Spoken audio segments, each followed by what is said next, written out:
এই যে লাইনটা ফিক্সড করলাম, এই ফিক্সড কোডটা আমি ছোটও করতে পারি, 100-এও করতে পারি। আমি এত বড় নিয়েছি, আমি 900 900, হ্যাঁ আমি 900 নাও নিতে পারি, আমি এখানে 100-এও করতে পারি। তো এখানে 900-এ নেওয়ার ফলে কি এরর হয়েছে? এররটা হলো লাইনটা কোনো স্ট্রেট নেই। এখানে একটা ব্রেক আছে, এখানে একটা ব্রেক আছে, দেখা যাচ্ছে? এইটা হলো এরর। এইটাকে কি করতে হবে?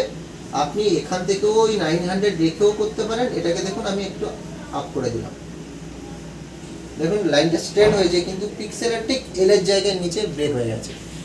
এইগুলো মিসিং হয়ে যায়। তার জন্য সবসময়ের জন্য যত স্মল ডিভিশন নেওয়া যায় তত এরর কম হবে, তাই আমি এখানে নিয়ে নিলাম। আচ্ছা 100।